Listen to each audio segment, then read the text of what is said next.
This episode contains mature themes, language, and discussions that might not be suitable for all audiences.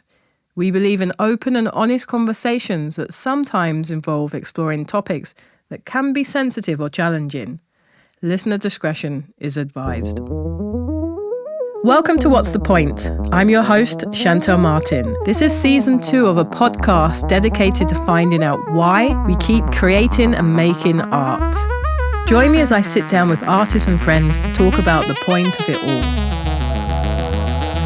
For me, the point of art is creating your own language. A lot of times when I shoot, I think of how's this going to look in 10 years? I don't really think about the individual colors as much as I think about how they play off of each other. Oh, the point is the journey.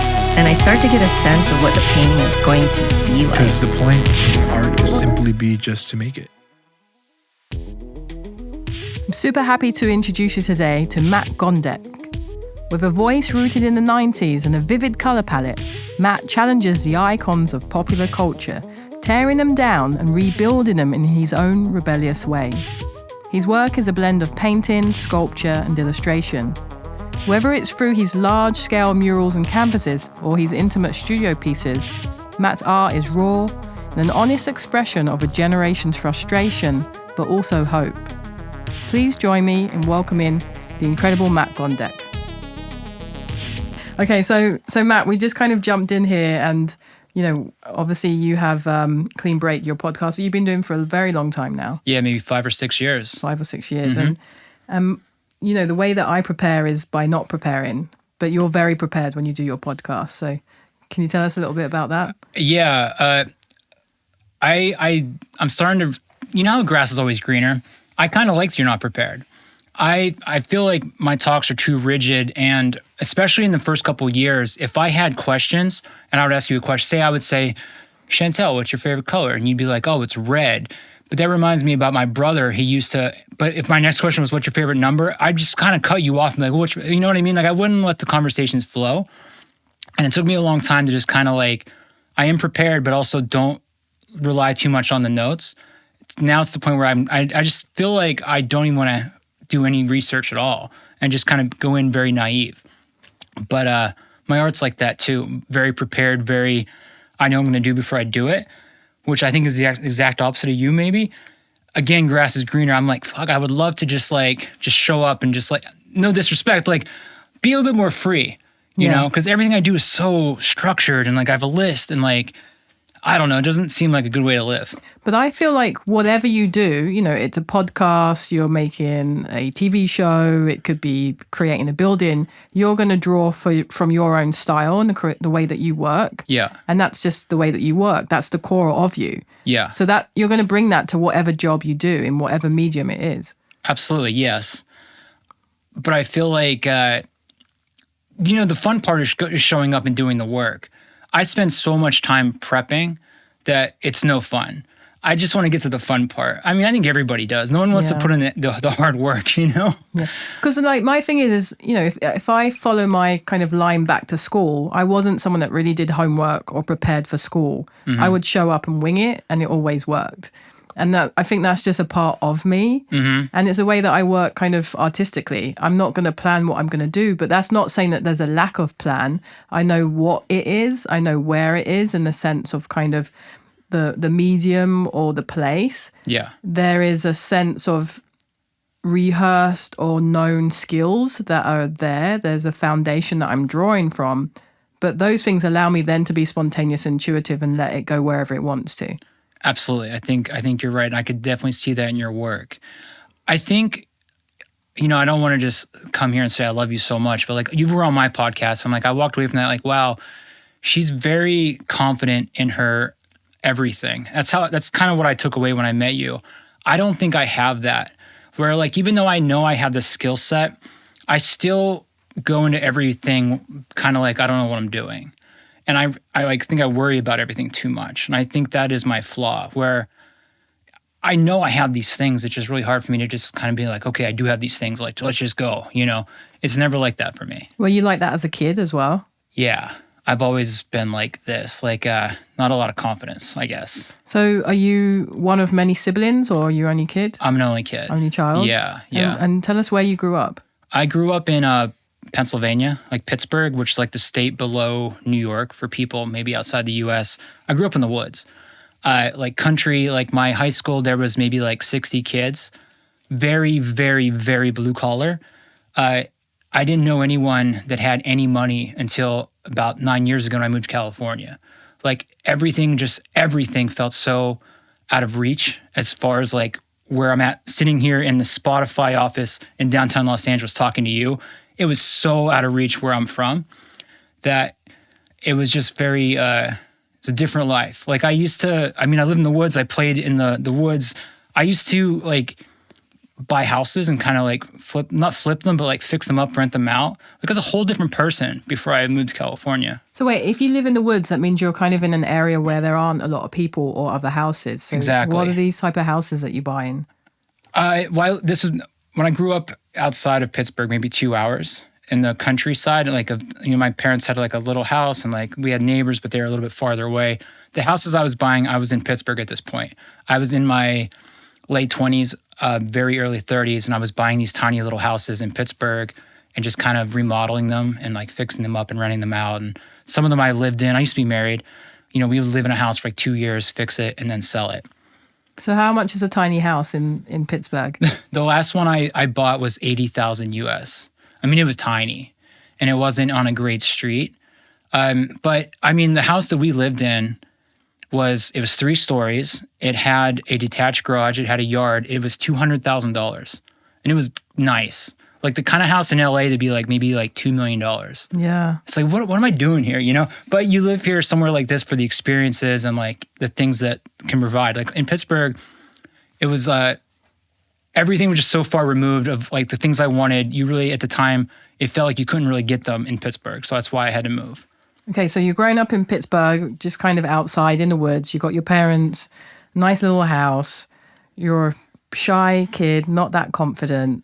What's your school like? It was very much hunting and like sports. And so I was really fat too. I'm not trying to start this off like a whole bad what was me story. I just was. I was very, very, very overweight. I was just drawing all day. I was really into punk rock music. I didn't play sports and I didn't like hunting. So I was already out. I was like the outcast of my grade, right? And I had a really hard time in school because I didn't have a lot of friends, and I developed this shell, like this protective shell. Well, you don't have much choice. There's only like 60 kids there. There's only 60 kids there. And it wasn't until when I graduated, in 12th grade and I went to Pittsburgh to a technical school for web design, multimedia. That was the first time I was around other creative kids and kids that were into the music I was into, that was not into sports. And I really blossomed into who I am now. I didn't get to do that until I was like 17 or 18. I always think about the first third of my life is so radically different than how it is now. And just so we have a picture, when are you growing up? Is it the 80s? Is it the 90s? I was born in 82. 82, okay. Yeah, so, early 90s, I was really like kind of the formative years. And so were you playing computer games instead of, out hunting and doing sports? Yeah, totally, I was. I was exactly playing computer games, like video games. The thing I do now, the painting and the drawing, this is what I've done my entire life. Like I remember being like 4 and recreating Spider-Man comic books, and I would get the new Super Mario game. And if I wasn't playing that, I was making new levels on pieces of paper, like drawing the level out, like where Mario, the enemies would be. Like I've been doing that my entire life, and it just kind of was this natural progression of who I am now. Like there was a detour in my 20s where I was in a couple punk rock bands, but there came to a point where I had to give that up. I came to like a fork in the road where I could either pursue the music or pursue the art, and I chose the art. And where do you think that initial influence came from? If you're a 4, you're kind of recreating Spider-Man, who's buying you that comic? Or are you seeing it on TV and now you're a Spider-Man fan? Like, where's that initial influence come from? My mom was really supportive of me drawing. It was very unique where I'm from to have my mom so supportive of me being a creative person. Because where I'm from, and I hear this all the time, like I have my podcast and I interview people like our age, and a lot of people like, my parents were kind of like, you want to be a creative? Like, why don't you go get a job?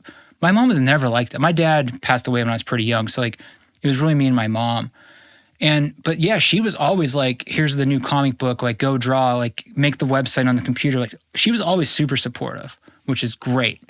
And you were listening, you say you got a little bit older, you listened to punk music? Yeah. What type of bands? Well, so I lived out in the middle of nowhere, right? So it's not like we were getting concerts. And I was like 12, and I was just the exact right age for when Green Day came.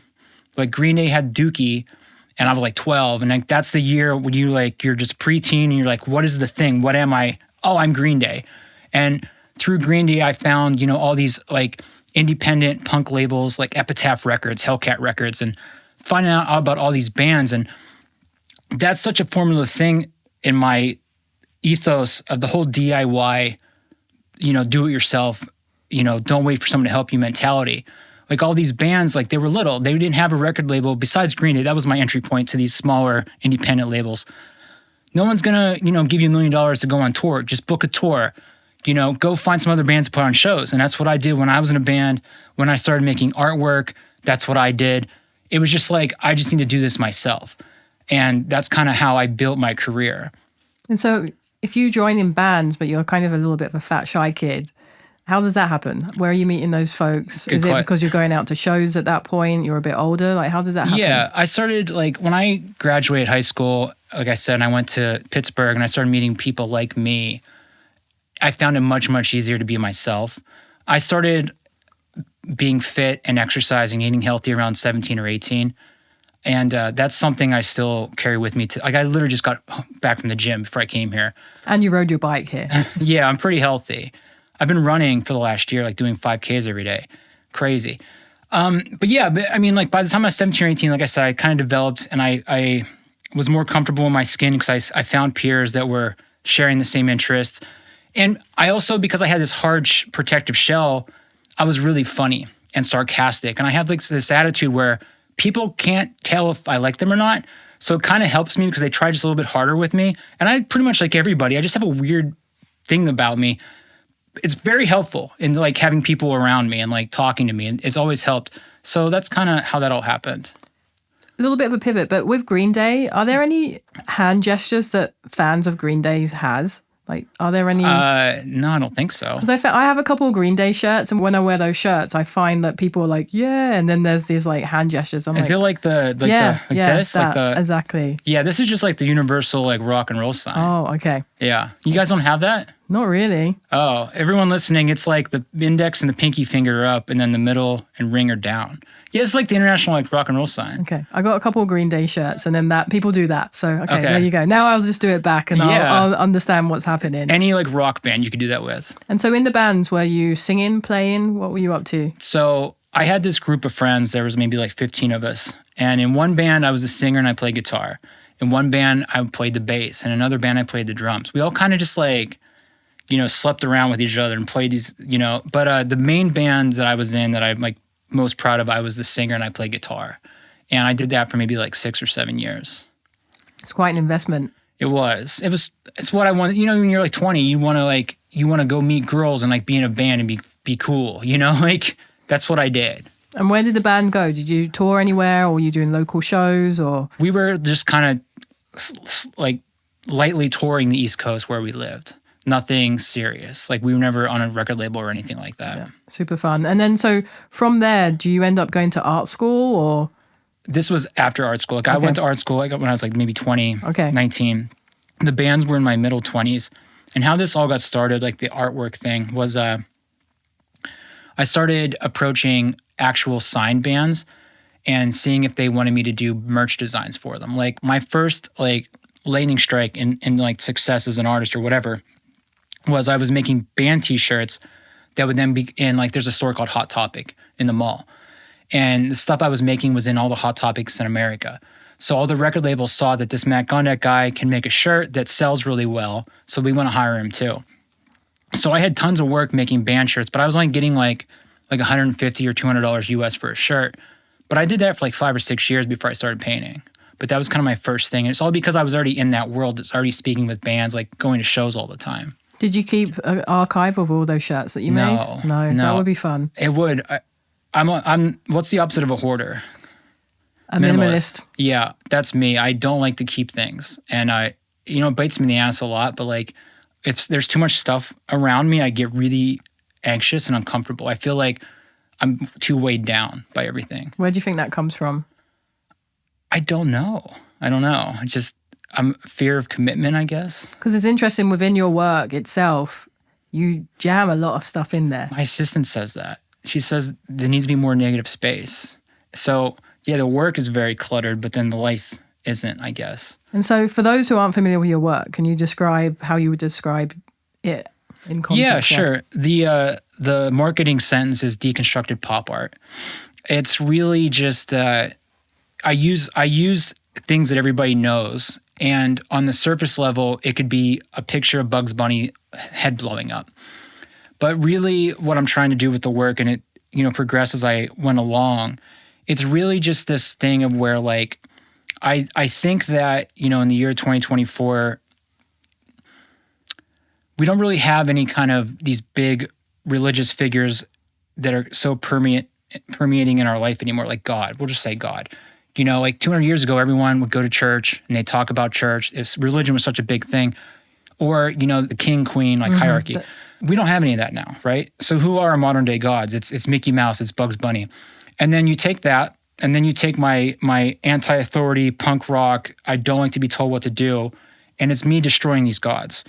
And the work really, especially in the last year or two, I'm starting to incorporate actual people, like tearing down these modern day gods, like knocking over statues, like all this stuff. That's kind of what I'm going for with it. But why it works so well is because on the surface, it's a bright, hyper pop picture of Bart Simpson blowing up. So it works on a couple different levels. And that's the best way I can explain it. But in the way that you depict them, you're not always blowing them up. They're often in scenes and, kind of there's narratives and other things happening. Yeah. In a way, are those scenes always about kind of destruction and kind of demolition, or are they about other themes like hope and kind of rebuilding as well? Not a lot of hope, unfortunately. I always wish I was a little bit more optimistic, but I'm not built that way. There's narratives that a lot of it kind of also revolves around what I'm going through at the time. Like there was a period of time where I was an addict, and I did a body of work about being disciplined and getting away from that. I did a piece last year called Fear of Failure, which was literally a person chained to a desk by a ball and chain that says Fear of Failure on it. And just making so much artwork that they're dead. They're skeletons that just work constantly because they're afraid of failure. And I still use this deconstructed pop art as a marketing because that's what people know me as, but I'm also trying to figure out how I can incorporate these ideas into the work, but then also still make it a Matt Gondek piece. Mm-hmm. So there's this, like we talked about in the beginning, how I approach every project, like I don't really know what I'm doing. I'm still trying to figure out the balance there of like, make it a marketable Matt Gondek piece, but then also tell this narrative that I want to do instead of just making a dumb pop art piece. When you say you were addicted to, what were you addicted to? Cocaine. So to drugs. Yeah. And then you got off that, and then did you kind of replace that with the art, or were you kind of also like working in the kind of speed and capacity that you did then? The coke was a response to the art. I've been an artist, a professional working artist, for about 18 years now. And, as with most artists, the first 10 years are just dog shit. And at some point, I had gotten really popular where I couldn't keep up making work. And everything I was doing was selling immediately. And like I was just making more and more money every month. And I grew up in the woods, and I didn't grow up with money. So like this was so exciting and foreign, but it felt like a house of cards where like at any moment I could lose this opportunity to like have a better life. In my mind, it was a better life. I was so scared of losing it. I found out that if I put cocaine in my nose, I can continue working all day long. And it got to the point where I had 3 assistants at the time, and I'd come to work, we'd all start work at 10 a.m., and I'd put a bag of coke on the table and say, help yourself, but don't fuck anything up. And we would just openly do drugs all day and paint. And looking back on that time, it's so dark. It was like a black cloud, and it's awful. And it's scary to think about now, but like, I was just so afraid of losing what I had that was my way of keeping it. And it's awful. That was the addiction part of my life. And I've been clean now for about 4 years. And when you became clean, did you notice a difference in the way that you were working or the way that people responded to the work or the type of work that you were creating? Yeah, it got much more calm. Everything got calmer. I take less risks now that I'm sober, and I don't like that about myself. And I do think I don't know what else I could say about it. It's just really just that. I was just running on 100 all the time. And like any idea I had, I was just doing it without hesitation. Where now things are so much more methodical and like I make several versions of something before I actually execute it. And I miss the spontaneity of the creative process, but I don't miss how I got there. Those are also qualities that come with age and experience. You know, you become more methodical and think about things and, take less risks. So, those also might just be the fact that you're a lot more experienced now. You're a little bit older now. And so there's other circumstances involved. No, absolutely. Ignorance is bliss, right? Yeah, like I have a new friend who's an artist. He's from London. And I found him because people kept saying that we had similar styles. And like, I don't want to name him. I do like his work, but he's new. And he's so excited and he's making pieces in like 2 days. And I used to make pieces in 2 days. And I'm like, that's so cool you're doing it. Like, I'm so happy for you. And also I'm going like, man, I love that point in my life when I was making pieces every 2 days and like so excited because I can't now. It's much more like to take a month of methodical planning and everything. Yeah, I kind of relate to that. I'd go out and draw a 200-foot wall in like a weekend and not hurt from it. And just be like, And then now you do that, you're like, oh, my wrist hurts a little bit, or my back, shoulders. Yeah, my back hurts a little bit. Yeah. But I think, when you're young, you just it's all about output. You're not really thinking about the result. You just, totally, you just kind of full steam ahead. Yeah, the energy of it all. It's amazing. So how or when did people start to buy your work? You said that kind of happened quite early on and people were buying it quite quickly, but how did they find out about you, Do you remember the first few people that bought work and what started that momentum? I was maybe 8 years in, and I was maybe every once in a while selling work for like $100, $150. And where are you living then? Pittsburgh. Still Pittsburgh. Yeah. And I opened a store that sold clothes that I made, graphics and everything. And I sold prints, and I also sold other Pittsburgh clothing brands. I hated it. I did not like owning a store. And I started painting out of like just not knowing what to do with my life.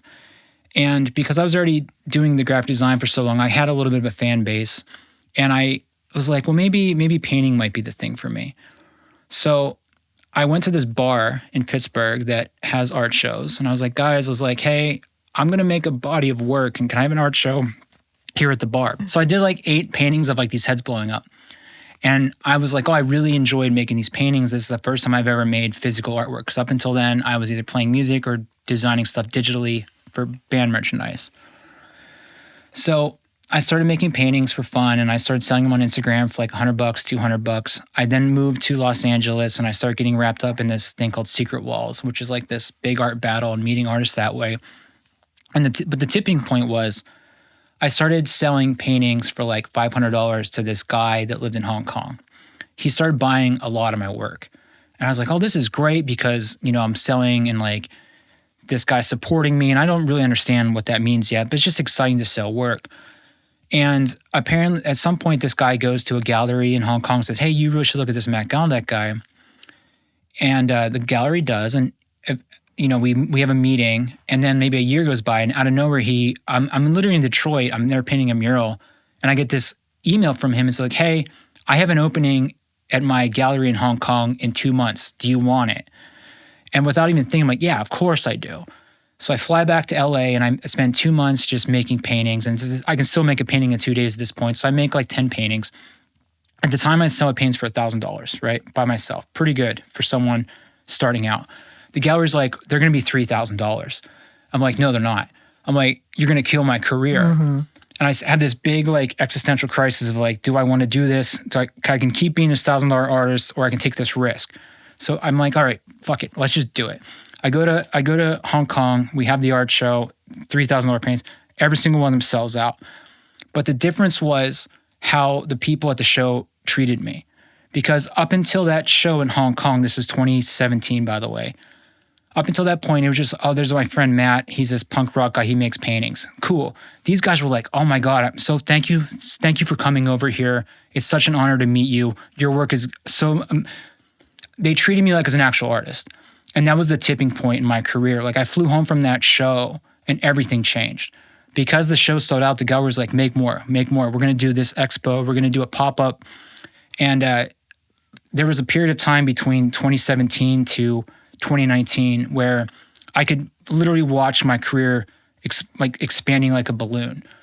And it was everything I ever wanted. This is the time I got into the cocaine, by the way, but it was so exciting and like just such a cool thing. But that's the time that all happened. And it seems like you felt respected. I did. And, growing up, being the fat kid where I was not getting any respect, it felt really good to have people treat me good.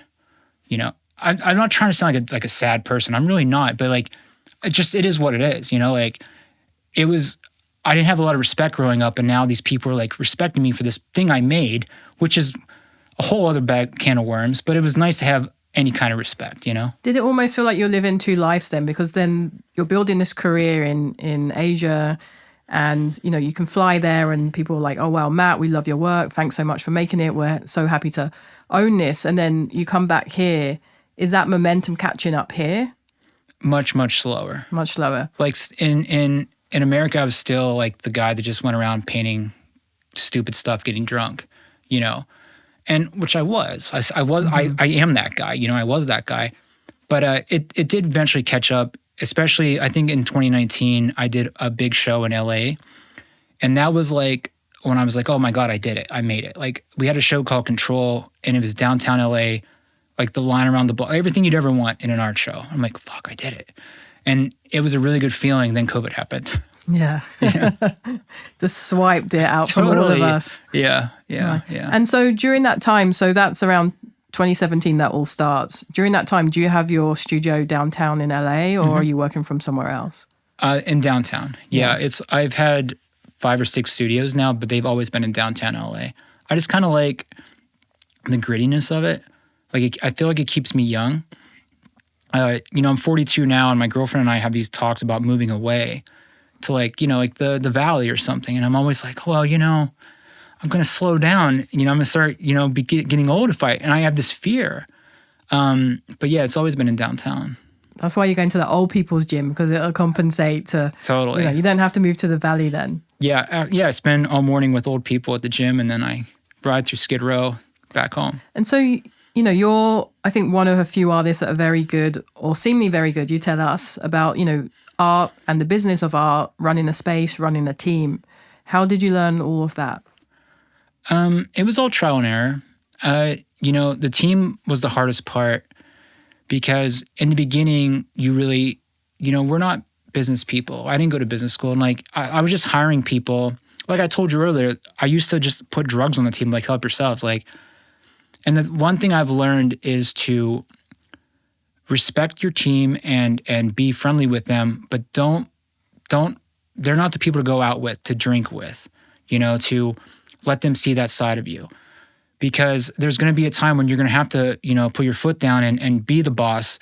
But if they've seen you drunk the week before, it's going to be a lot harder to have them listen to you, And I love my team. And I think my team respects me. I've had Karina, for over 3 years. I've had Aaron for almost 6 years now, which is really unheard of in our line of business, because I know a lot of artists like at our level here that, they can't really keep people because for one reason or another. And like, I'm really proud that like my team knows I respect them and like they respect me. So that's cool. But, in the beginning, like I said, I was really just showing too much of myself to the team. And the business side of it was, I think, because I came from the graphic design world first, where I was creating artwork to sell. That's how I immediately went into painting. I was immediately making products to sell. And it was never about I made this, it's so nice, I'm going to keep it for myself. And I don't know if that's a good answer, but that is my answer. And there's a book I always tell people about that I think is really important. It's called Scale or Fail. I never remember the author's name. She wrote it like 5 or 6 years ago. but it's really just about hiring people to do things that you don't know how to do well. Because I feel like so many artists, want to have the podcast, they want to sculpt, they want to paint, they want to draw, they want to have NFTs, but you're not going to be good at like one or two of those things. So I hire people, and that's how my career has grown, because like I know my strengths, I know my weaknesses, and that's what I think people need to do. That sounds easy to say, but I think with hiring, it's expensive, to hire people in cities like LA. That's a huge cost and responsibility and accountability that comes with that a lot of artists don't even know how to even begin to navigate that. No, absolutely. My first assistant, she worked 1 day a week. That was it. And, she had other jobs. And like, one thing I've always done, I do this to this day, like I do pay hourly, but I also do a percentage. At the end of every month, however much money I make that month, my team gets a percentage of it. And so that's kind of like an incentive where like, if I grow, you're going to grow too, kind of situation, But yeah, like I didn't like snap my fingers one day and have 3 assistants running around my studio. Like it was literally just I had this one woman 1 day a week when I started, and you just grow over time. But like I know artists now, that they just need help packing up things, and like they have someone come in 4 hours a week, like it's worth the expense, I think. How do you work out the percentages? Is that percentages of sales, of, kind of your murals and it's everything? Everything. Every dollar I get, and that's even before expenses. Like if I make, we'll just say $10,000 a month, and if my expenses are 4, they get a percentage of 10. I know they don't want to be in my studio making my work. They want to make theirs. I at least try to make it a nice work environment where they're not stressed out. I'm not yelling at them, and they get a little surprise every month, because they do get their hourly wages. They still get their check every week, but then like, hey, guess what? We did really good this month here, and like, to be honest, like some months I don't make any money, but I pretend I'll make a little bit of money. So I give them something, it's just. Would you need an accountant to figure that out each month? Because that sounds like a job. I'm a Virgo. No. Okay. I write down everything. Yeah. I know every expense, every dollar I make. And I just, at the end of every month, I add it all up, and then I just do it myself. It's pretty amazing. Yeah, thanks. And so working with these modern day gods, these icons, characters that we recognize, what do you run into with regards to copyright in your own work, or copyright issues with using characters that already exist? Like, how does that work within your practice? So I've only ever gotten bit twice. And the way that people like me get away with it, it's called the caricature law. And it's really, on paper, you're supposed to change things 30%. And that's really if you're just going to make like a t-shirt, like if you're going to make a t-shirt with Garfield on it, that's illegal. But if you're going to make a t-shirt with an orange cat that's head's blowing up, that's not illegal. It looks like Garfield, but it's not Garfield, right? That's really the best way to explain it. But in terms of fine art, if you're making a painting, like one of one original artwork, you can literally do anything you want, because under the law, it's just a piece of fine art. It's not mass produced. It's an expression from an artist, especially if you have a track record of being an artist like someone like we do, because we have years of experience doing it. In court, I'm an artist, I'm expressing myself, and I need to do that by painting Garfield, right? The 2 times I got bit was in 2018-ish, we put out a toy called Aggression, and it was based off Marvin the Martian. And it was a little too close to the original character. And Warner Brothers did come and say, look, they're like, don't make any more of these. But if you do, call us first. So we just decided to just drop it. Last year, a couple years ago when NFTs exploded, I did this one NFT. I literally can't even tell you the character because I'll get in trouble. But it was the character. Like, full intact face, sitting in a throne, this pink character, pink cat character, melting. The company that owns that character literally sent me an email saying, we're going to sue you. We're going to sue you, and you'll be hearing from us in a couple weeks. And I didn't sleep for a couple weeks. And finally they came back and they said, look, we can't figure out how much money you made, so we're going to work together. And I said, okay, yes, we will.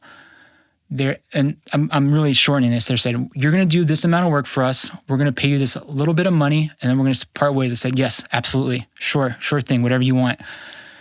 So I did all this work, and I sent it to them.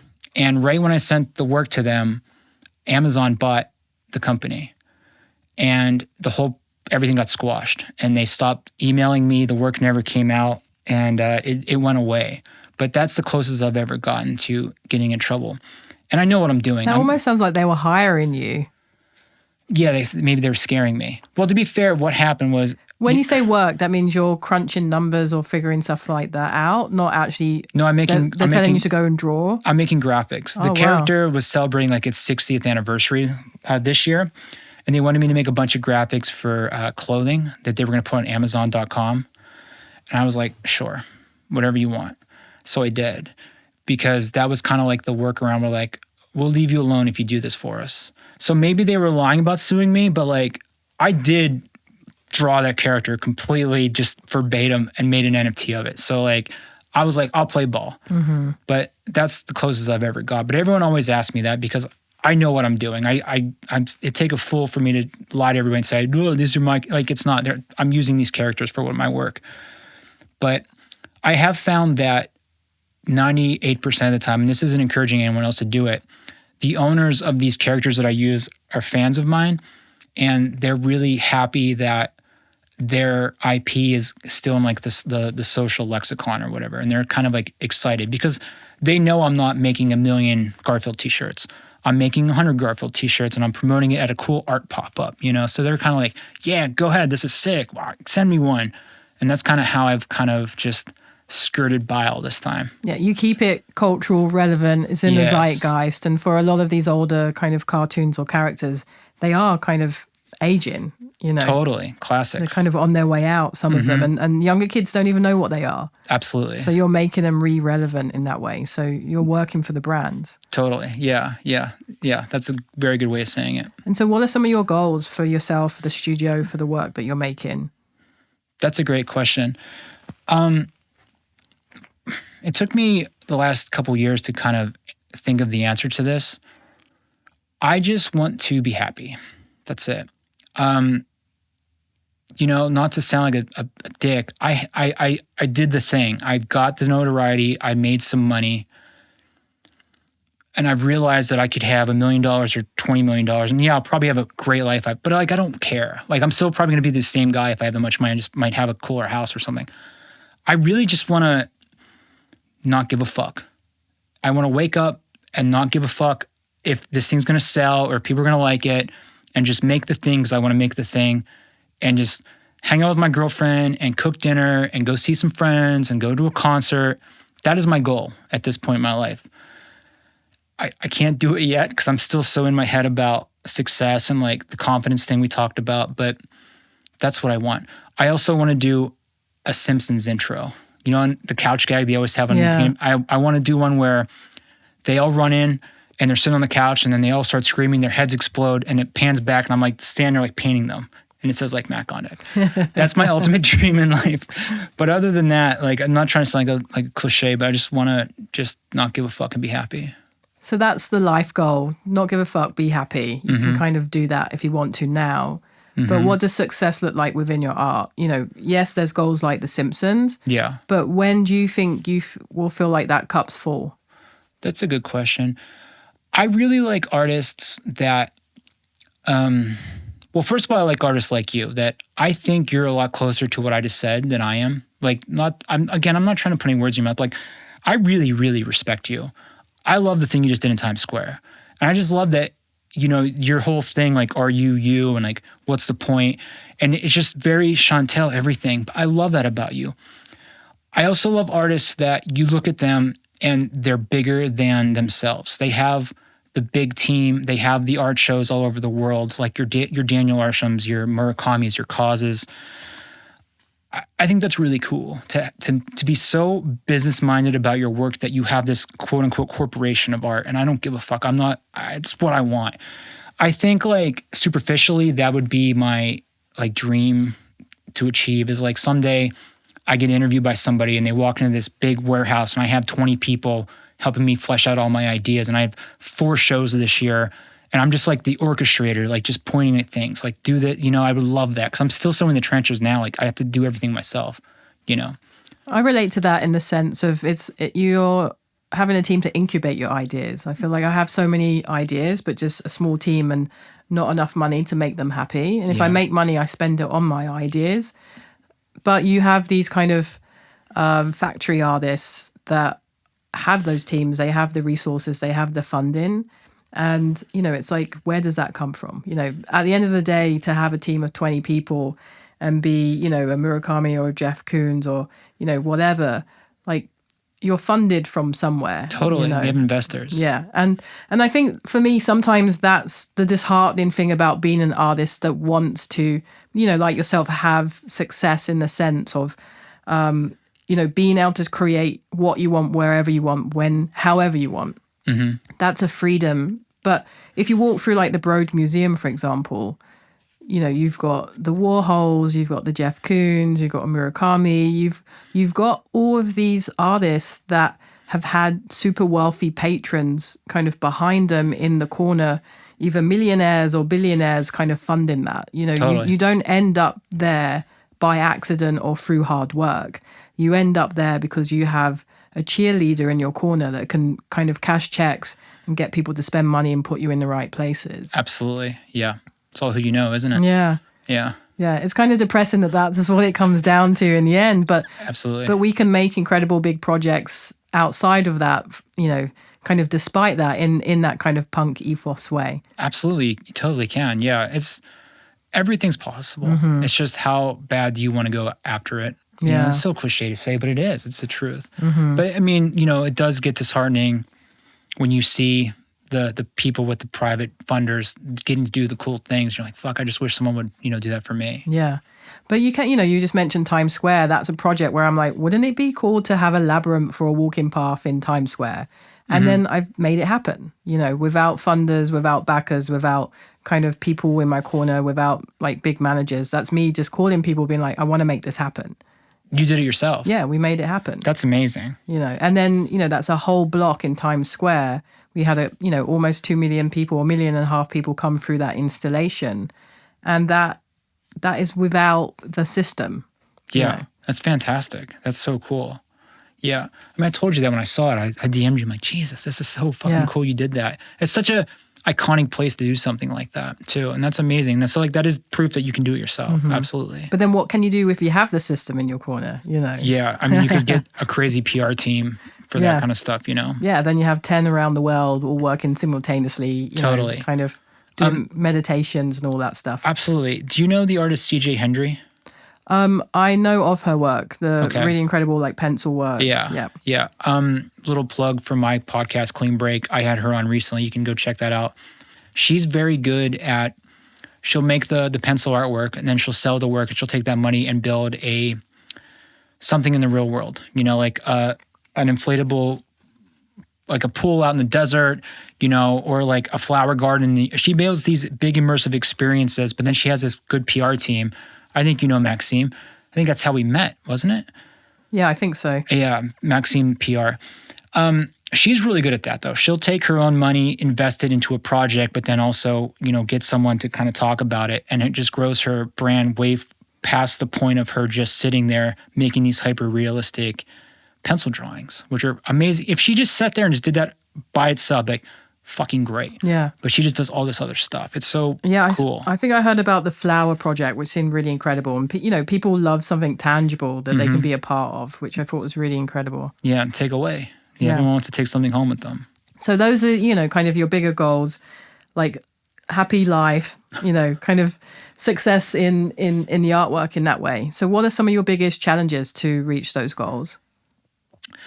Right now, I think my challenge is accepting that I'm entering my mid-career phase in my life. Like I said earlier, growing up, not having a lot of friends and everything, then getting the whole world handed to me was great. But, there's a shelf life to being the hot new thing, And right now it's just me accepting the fact that like that part of my life is over. My life is still fantastic and things are still going really well, but the energy isn't there.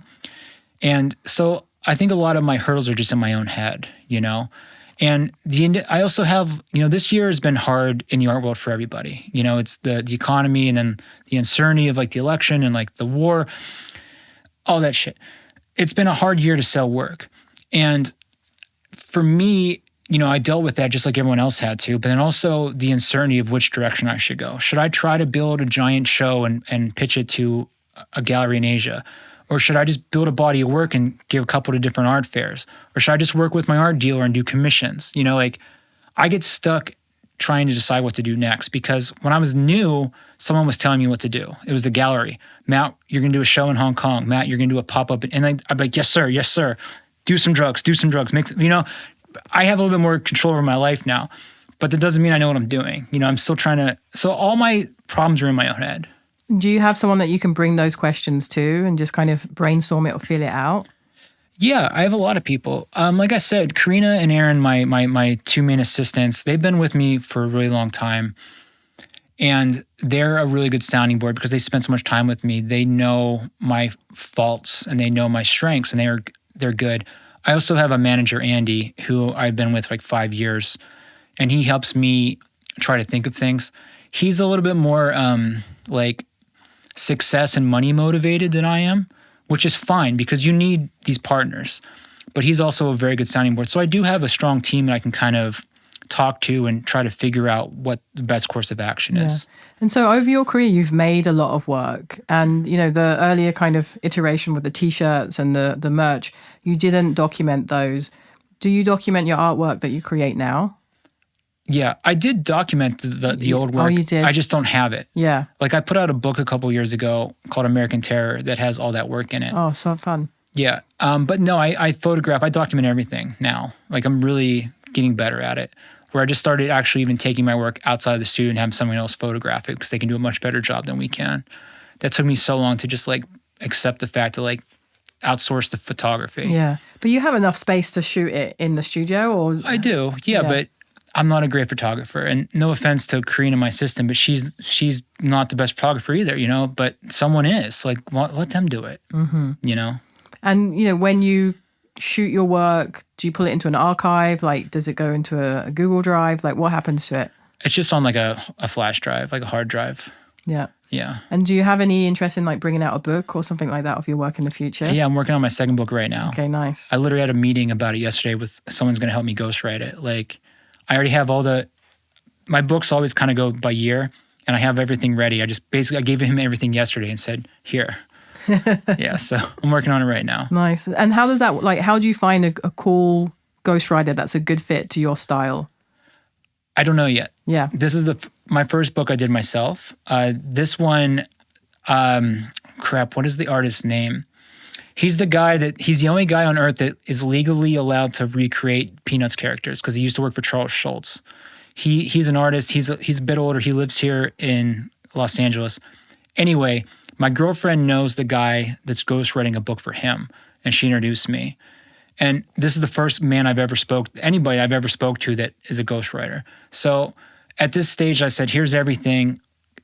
Is this going to work or not? So I don't know if it's going to work with him or not, but we'll see. Just finding that as a good fit. Yeah. So in general, what do you think's the point of art? I have two answers. I think on a surface level, if you're just getting into it, it's really important to do it. Not only for the expression part of it, but the meditative part of it, to just make things because it's fun to make things.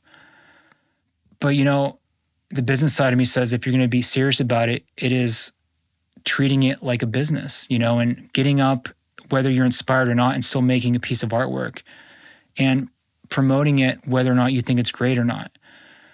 So it depends on what stage you're at to ask me that question. I think, there's so many answers to that. Like, there's artists that are very political and kind of make work to educate people or sway opinion. And I think that's really cool. But I always shied away from that. I just did it because I've always done it. I don't know what else I would have done. It's just who I am. It was always like my meditation thing. So it's been worth it? Oh, God, yeah. I love my life. I don't know. Are you like this where if you don't make something for 2 or 3 days, you just start like getting like real antsy? I'm fine. I'll just go watch Star Trek or something. Really? Yeah. Oh, God, I can't do that. Even if I go on my girlfriend hates it. If we go on vacation, by the third day, I'm like sketching all day. She's like, fucking stop working. I love that. Yeah. And have you ever thought about going back to a band? I do. So my girlfriend works in the music industry. She works with like professional musicians. And I just look at these people and they're so good. And I'm like, if I went back and did it now at 42, it would just be like a joke. So I would do it if we never would have to play live. Like just the fact of like meeting up with some friends and it's a weekly escape from our lives to just play some stupid songs together. But that's what a hobby is. Oh shit, it is a hobby, Yeah. isn't it? Yeah. Okay, yes, I would go back to do it if it was a hobby. Yeah. Okay, I love that. Well, thank you so much, Matt. It's been so nice having you here. Yeah, thanks. I appreciate it. Cool. Cheers. Yeah, see ya. Thank you for listening to this episode of What's the Point? Recorded at Spotify Studios in Los Angeles. Check out our website made by eat.studio. Grant Alexander Peters does our theme music, engineering and editing. Research and pre-show preparation are done by Vern Molidor and Joyce Adams-So from the Shantell Martin studio team. If you like this episode, please consider subscribing to the podcast and leaving a nice 5-star review. Don't forget to check out the show description for more information on today's guest. And you can follow myself and the podcast on Instagram at Shantell_Martin. What's the point?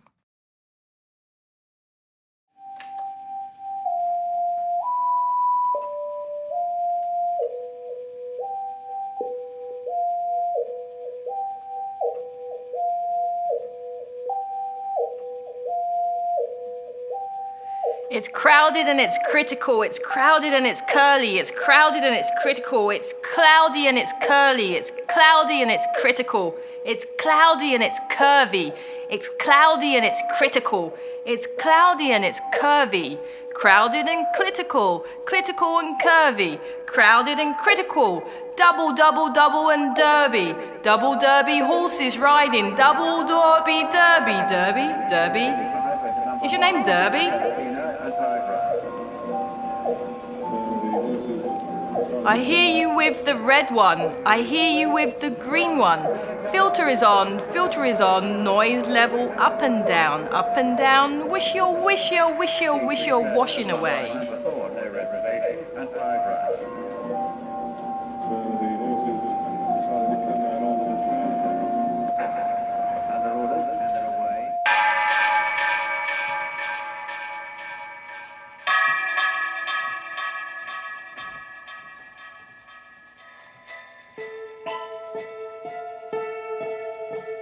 Crisp, do you like eating crisp? Crisp, do you like eating crisp from a packet from the shop that sold you the packet? Packet of rain, packet of shame, packet, down that lane, the lane that sold you the packet of crisp. One packet, not enough. Two packet, not enough. Packet tight, packet high, packet, ship it on a plane, ship it on a boat, ship it on a train, ship it on a car, ship it on your brain. Packet high, packet low, pack your suitcase, pack your crisp, pack your mind and pack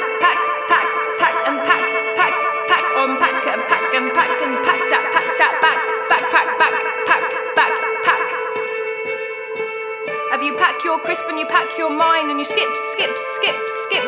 the shop and you skip to the loo and you skip and you skip so high that you almost flew.